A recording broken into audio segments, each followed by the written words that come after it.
I hate to say it, but I don't feel like any working class person should feel so comfortable to think that you could not end up in this situation. Because with the way our society is and how expensive things are, one bad tragedy could send somebody in a total downspin, and you could find yourself like this, or in a car, or whatever. Nobody's immune. So I used to come to the desert when things would get rough for me, kind of as a sanctuary. And I saw how people did this, and I thought, well, you know, I could do this. So I picked a spot, cleaned it up, and made me a little camp. I personally I am on food stamps and access insurance. I do have the access. I have some house cleaning jobs that I do, and I recycle. I pick up cans, aluminum, copper, brass. This is my little bed, and then I spoil the dogs, especially my rescue dogs who had such a bad start in life. Dog beds, then this is my bed. This is all my clothing. You do things to help protect you out here. Not anybody can just come in this tree at night and creep up and navigate this tree to get to us, because there's too many branches and there's too much, things. Plus our dogs, they're not going to get past. We do have 4 dogs. We have a lot of wild animals that we have to deal with. Our attitude is that we're the invaders, not them. So we don't want to use poisons. We won't use poisons. We have coyotes. We have a bobcat out here. We have roadrunners addicted to Cheetos cheese puffs. We can shake a bag and they will come running to get their Cheetos. I've been involved in a garden now for 4 years, a community garden. I love it. I grow all kinds of vegetables. I share them with my campmates. I share them with my children. Very rarely do we have trouble with the people in the houses, thank God. Most of them see that we're not troublemakers, that we're quiet, that we're clean.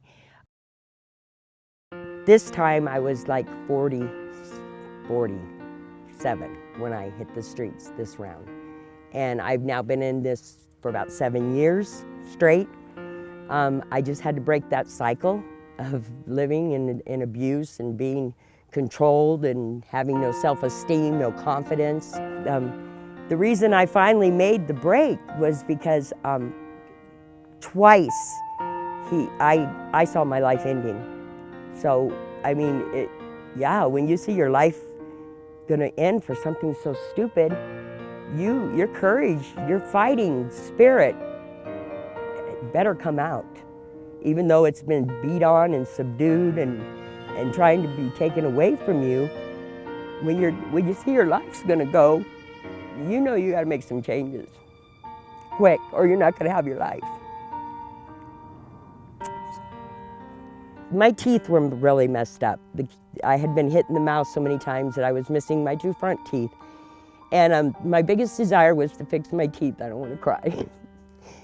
Because you don't feel good about yourself when you come out of an abusive relationship and you look so bad. A program that El Rio had called Have a Heart Foundation.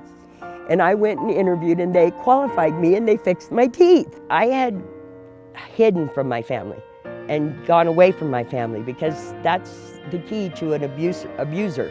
When they get a hold of you, they isolate you.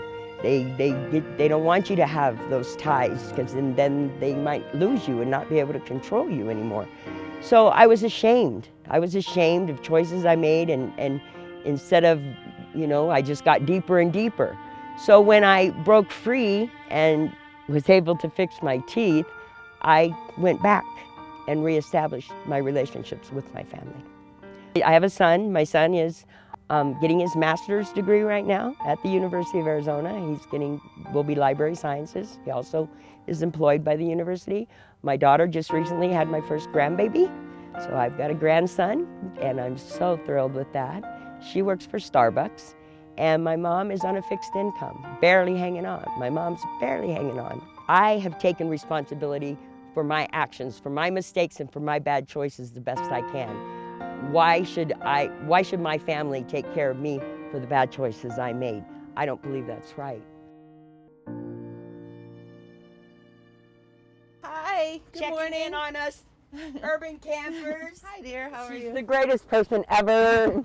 Some of the struggles that I see for Terri are one, the not having documented income that would meet minimum income requirements for many housing programs. She also has dogs, large dogs. So that's a huge barrier. I mean, that eliminates any shelter stay and oftentimes apartment complexes. If you're living on the streets, people won't touch you, they won't shake your hand, they won't look in your eyes. I mean, for me, it's always heartbreaking when I go to a camp and I talk with someone, and then when I leave, I shake their hand or give them a hug, and it brings tears to people's eyes because no one acknowledges them as a human being. Terri is really amazing in that not only does she struggle with having housing, but ever since I've known her, she's been a caregiver for other folks that are often elderly or having physical health issues. And so I know, because she has such a great heart, that she's not going to leave these people. I met PJ on the bus, and we got to talking, and she was in a scary situation, and I could really relate, being a woman out here on the streets. George was still alive at that time and with us. So we all discussed it, and we decided we would give PJ a chance down here with us. We take turns cooking for each other, and that's fun. I don't want to think about where I see myself in 10 years. I don't like to project and think far because I get overwhelmed. And that's when my mind can get me in trouble, when I get overwhelmed. So I just am day to day. I have to be day to day. I would love to think, my dream would be to have a little property, fenced property, that's not in the middle of a neighborhood, that's still close to nature, with 3 little 10 by 12 houses, okay? One for each of us. I think you could put a solar panel on each house and run 1 fan light combo with that solar panel. You could do propane stoves, build a little fireplace. We together could pay water, and we could pay a yearly tax. That's feasible for us. But as far as paying monthly, no, we don't make enough money to have our food and necessities and whatever. No, we can't do it. I believe it's by the grace of God, that the grace and mercy of God, that we continue to thrive out here. Because there's some harsh words for us, who we are. I'm not a transient. I've had this home for 3 years. I'm not a bum. I do not ask anybody to give me their hard-working money. I think the panhandling is so wrong. And I by far am not a derelict. What I choose to call myself is an urban camper. And I'm out here in the desert. I've made a home for myself with my friends, and we just want to live.